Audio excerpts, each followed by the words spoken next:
0.5, and then it's 2,000, I think is small is 7,000. This is 2,000. There we go. Way better. I'm going to drop that leaf wind intensity again.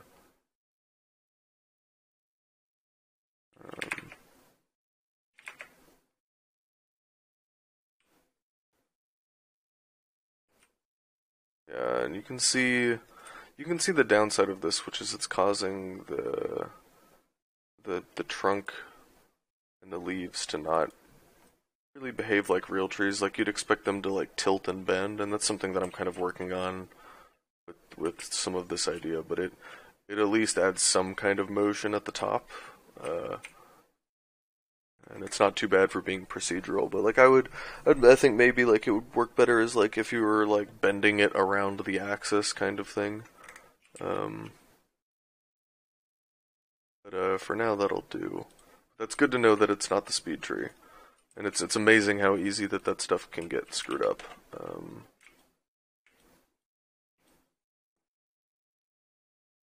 It's also amazing how dark it can get inside like 3 or 4 trees. And that's kind of why, like, skylights really matter. In fact, yeah, it seems the skylight here is pretty dark. Or it could be that they're getting affected by the ambient occlusion that's getting generated. But we'll take a look at that later. For now, I think to close all these again. I think the density is a little high. Oop, nope, that would like crash this. And then I'm gonna drop the size from 2 to 0.35. There we go. Now we're seeing like, I'm also gonna tell it to,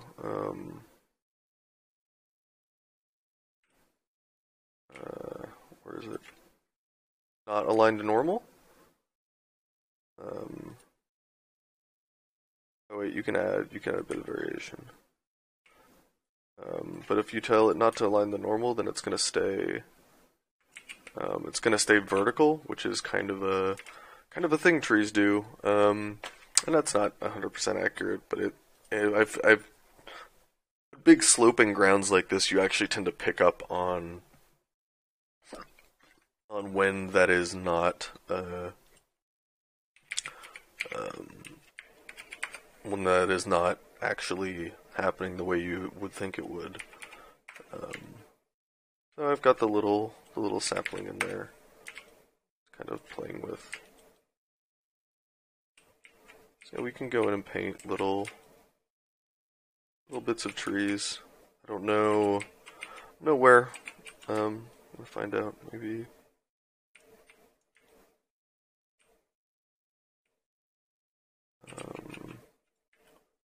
In here. Man, those big trees are just way too huge.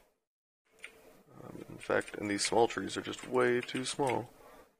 Try and even that out. Let's see, 0.3 to 0.5 for the small tree. No, 0.3 to 0.36 with the small tree. No. 0.2 to 0.23. Okay, so those are, remember, these are meant to be little saplings. They're not meant to be gigantic trees. Like, be able to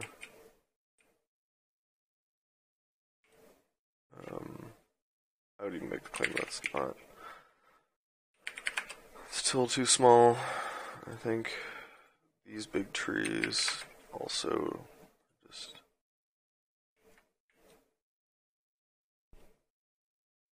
a little confused as to why they are super dark. It really does look like they're not getting picked up by the ambient light that much. We can look at that. There are plenty of different tricks to use that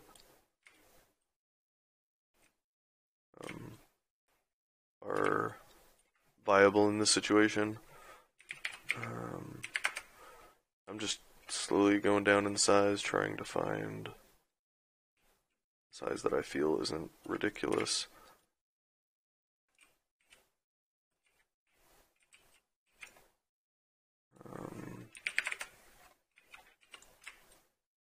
Yeah, we'll be tweaking the wind settings.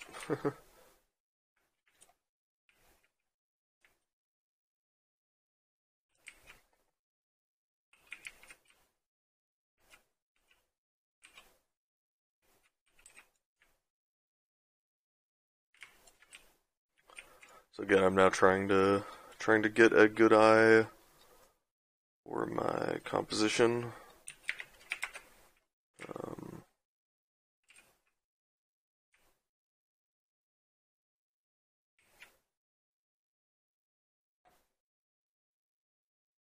Increasing the slope tolerance a little bit.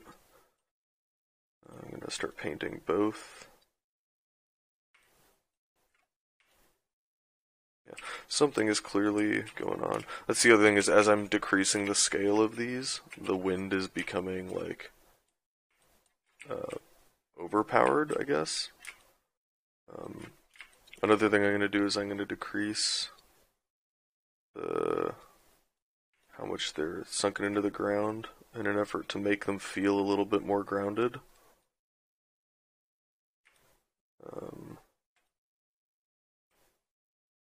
It will make the wind look a little weird, but I'm okay with it. Like I think it's gonna be worth it. Because I think the trunk is just a little bit too long.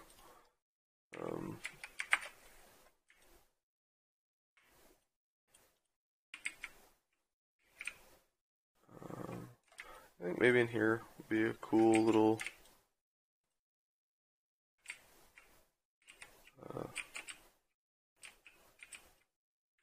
not that guy. Yeah, I'm gonna try and keep him pretty isolated. I think that's a good route to do it. I know. Time to look at reference. Let's get some motivation on where they go. Yeah, I like this idea of them like just being little rocky outcroppings and stuff like that.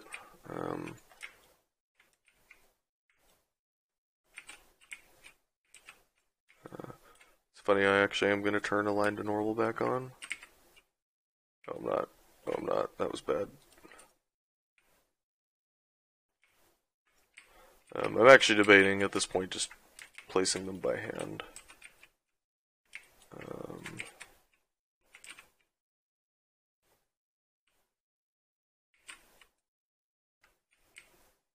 fact, that's what I'm going to do. So I'm going to actually focus on just painting in the little guys in a couple of places.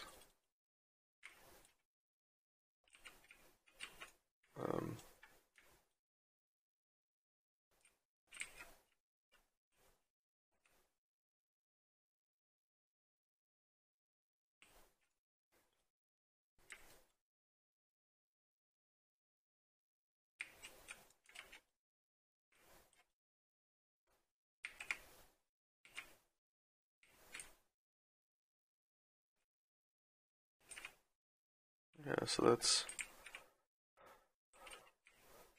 certainly coming along. I think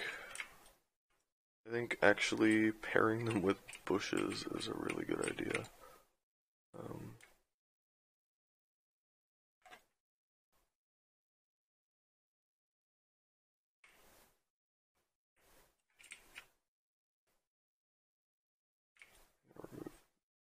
Move these guys. Yeah.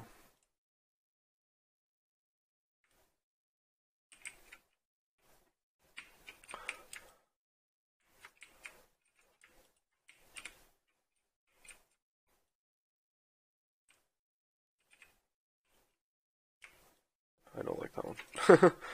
Alright,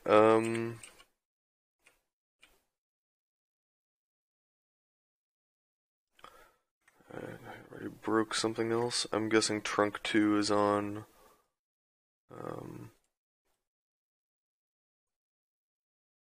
Is on the wrong tree or something like that. Let's find out.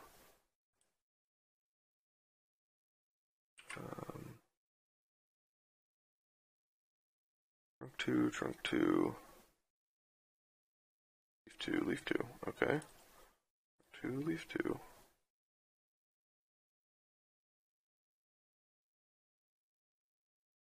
Oh, I see. Yeah. So I wasn't customizing. I wasn't customizing the right thing. So I gotta go back and 0.5, 2,000, 7,000, and 0.5 for the speed.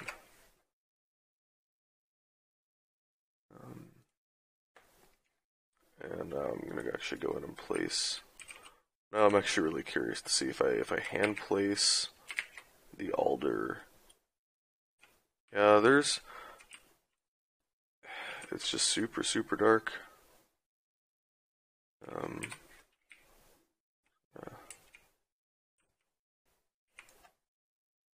Very specific where I put these guys.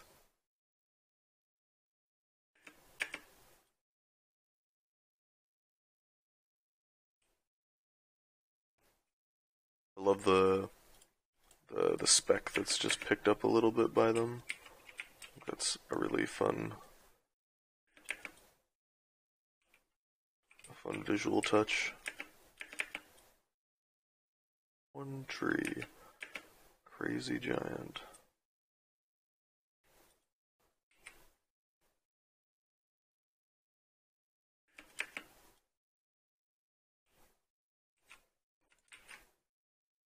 So, sinking it that far into the ground doesn't look good.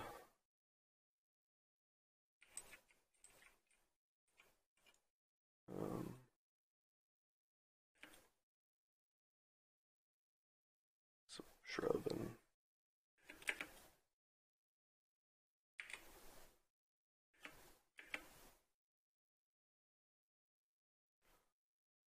get another tree out there. And I really am going very careful with the money I place, because I want them to be special. I think they're special trees. Heard it here first. Yeah, I think if they were overdone, it would take away from the environment.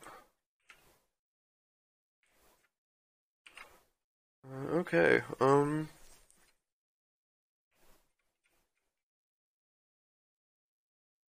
Needs a shrub.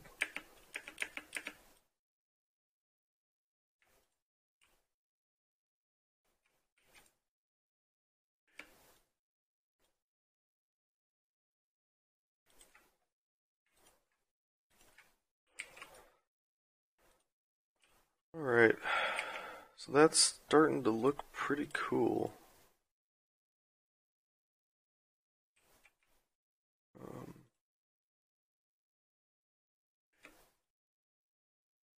Break that silhouette a little bit.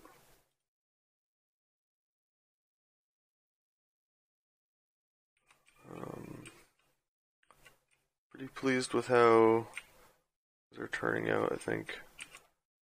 Use some distant trees.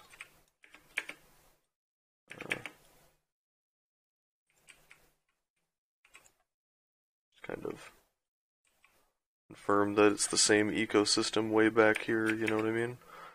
Just have some of the same stuff.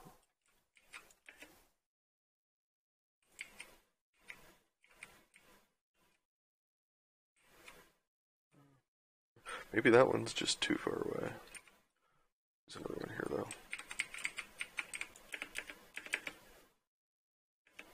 And that's something that's, you know, it's one of the reasons why I actually like billboards, is that if you have trees, those leaves vanish really quickly. Like, I like that Speed Tree gives you the option to grow leaves bigger as you go farther out.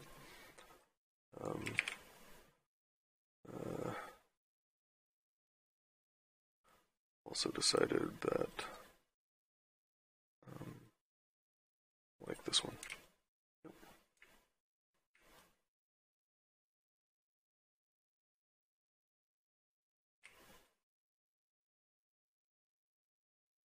Maybe I like that one better than like the others.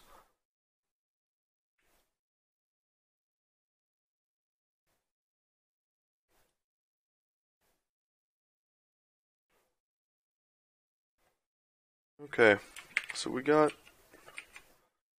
a pretty cool thing going. I think this is very close to being populated and done.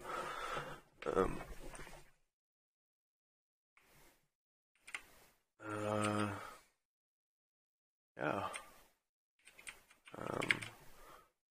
Still some random stuff I may do, you know. Some tweaks in here, a couple more bushes, kind of making it feel a little bit lusher than I originally had. Like, it was cool that it was barren, but it feels nice, and feels quite nice when it's a little more open like this. So I'm actually going to move a bunch of windows off to the side. Details I'm going to keep around, but like my world outliner and stuff I'm moving over, because I really want to start looking at the global lighting of everything.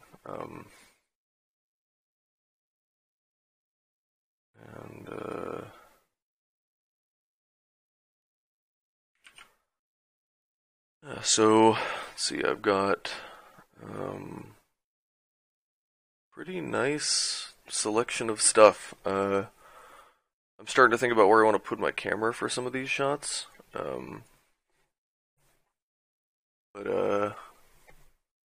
Yeah, I think the next big thing to think about is lighting. And to make my life easier, I'm like moving all the lighting into the same shot. Let's get this down.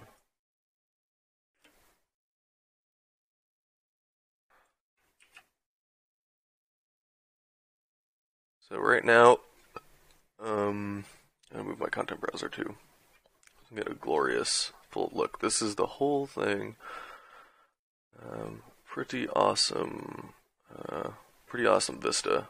So the first thing I'm going to look at is technical lighting stuff. So I'm going to look at the shadows and make sure that they're behaving the way I want them to, which I think they are. But I can see some stuff around here where some stuff it's not in shadow, where I kind of wish it was. I'm also looking at some bitmap stuff. I think there's definitely some spots where I may just delete the bitmaps. Like I'm seriously considering it for the wheat looking grass, this stuff. Oops. So let's just find out what happens if I just say no bitmap. Yeah, so that looks a lot crisper. We're going to get some flickering, but because I'm rendering it at a higher resolution, I'm less concerned about it. If this was a game, it would be a different conversation for, to be sure. So one of the things I wanted to talk about a little bit was lookup tables.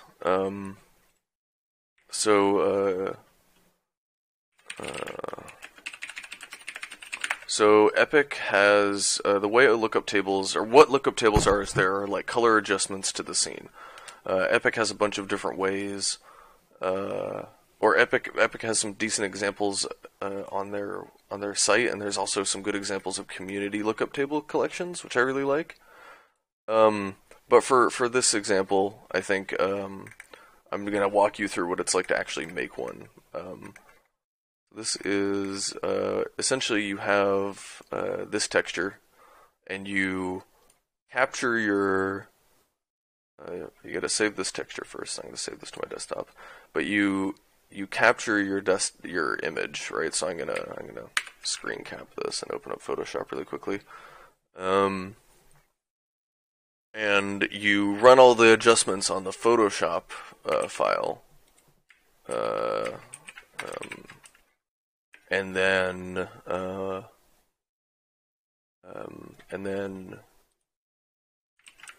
as when you're done, you apply the same adjustments to you apply the same adjustments to that sample image and then turn it into a lookup table. So when the time comes for like for color tweaking, like I'm gonna be in Photoshop actually making a lookup table. That's kind of what I'm kind of doing now. Just playing with certain colors just to see what kind of look and importantly what kind of mood I think I want to go for. This is 4, so this is first shot that we were talking about. This is 2, which I don't like. 3, which is okay. 4, which I really like. So one of the things I did actually notice when I was messing around with stuff was that the one of these trees is in a bad location, and it's creating the illusion of multiple trees. Actually gonna, yeah, there we go. Much better. All right. So Shift 1. So, like I said, I've got a pretty nice collection of lighting, and I think it comes to time to like find, and this is all forest lighting, but finding a mood. And like I said, I want to strike this balance between cinematic and realistic, and moody. Like I think this is cool because this just reads desolate, but it also is a little warm. It is a little bright.